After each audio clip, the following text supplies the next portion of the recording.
लोकसभा अध्यक्ष के बारे में तो आपने सुना ही होगा, लेकिन उनकी पावर और कार्यों के बारे में नहीं जानते होंगे। इसलिए आज की इस वीडियो में हम आपको लोकसभा अध्यक्ष के बारे में ही जानकारी देने वाले हैं।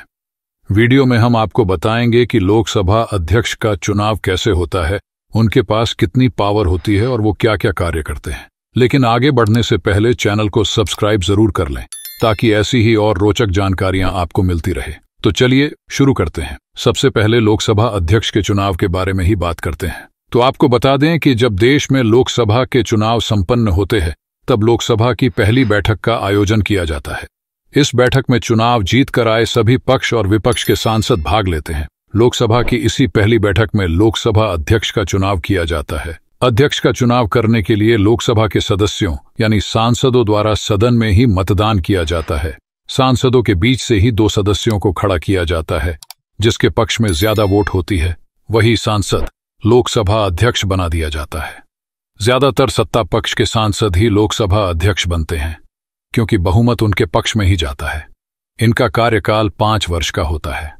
लोकसभा अध्यक्ष बनने से पहले उससे अपेक्षा की जाती है कि वह जिस राजनीतिक दल से चुनाव जीतकर आया है, वह उस पार्टी से इस्तीफा दे दे, ताकि लोकसभा की कार्यवाही में निष्पक्षता बनी रहे।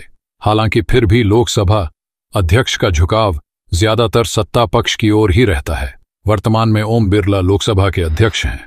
वह भारतीय जनता पार्टी के सांसद हैं और साल 2019 में बीकानेर संसदीय क्षेत्र से लोकसभा चुनाव जीतकर आए हैं।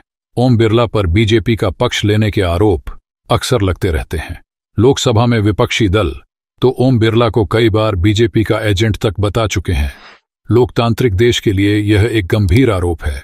अब बात लोकसभा अध्यक्ष के कार्यों की करते हैं। तो आपको बता दें कि लोकसभा अध्यक्ष लोकसभा सत्र की अध्यक्षता करता है और सदन के कामकाज का संचालन करता है। लोकसभा अध्यक्ष अलग अलग तरह के प्रस्तावों जैसे अविश्वास प्रस्ताव, स्थगन प्रस्ताव या सेंसर मोशन आदि को लाने की अनुमति देता है।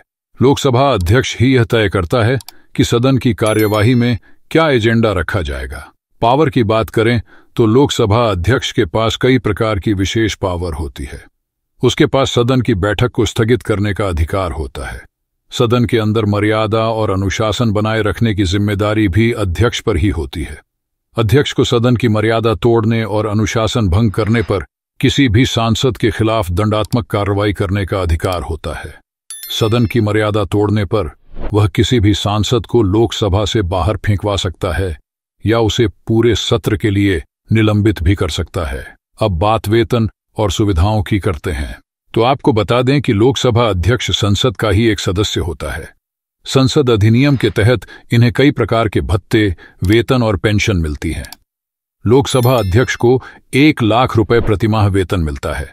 साथ ही 70,000 रुपए प्रतिमाह का निर्वाचन क्षेत्र भत्ता भी मिलता है।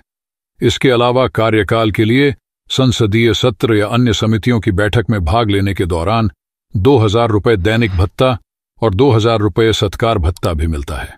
कार्यकाल पूरा होने के बाद लोकसभा अध्यक्ष को 20,000 रुपए की मासिक पेंशन मिलती है। पेंशन के अलावा 1,500 रुपए प्रतिमाह अतिरिक्त भत्ता भी दिया जाता है। सुविधा की बात करें तो लोकसभा अध्यक्ष को कैबिनेट मंत्रियों की तरह कई प्रकार की सुविधाएं दी जाती हैं। इन्हें और इनके परिवार को सदन के मंत्रिमंडल के बराबर यात्रा भत्ता दिया जाता है। लोकसभा अध्यक्ष देश के भीतर या बाहर किसी भी संसाधन से मुफ्त में यात्रा कर सकता है। इसके अलावा उसे भारत सरकार की तरफ से रहने के लिए एक बंगला भी दिया जाता है। इस बंगले पर दर्जन भर से ज्यादा नौकर और सहायक के तौर पर कई कर्मचारी भी मिलते हैं। साथ फ्री बिजली और फ्री फोन कॉल की सुविधा मिलती है। इनके अलावा लोकसभा अध्यक्ष और उनके परिवार को मुफ्त चिकित्सा सुविधाएं भी मिलती हैं। आशा करते हैं कि दी गई जानकारी आपको जरूर पसंद आई होगी। जानकारी अच्छी लगी हो तो चैनल को सब्सक्राइब और वीडियो को लाइक जरूर करें। फिर मिलते हैं किसी और नई जानकारी के साथ। तब तक के लिए नमस्कार।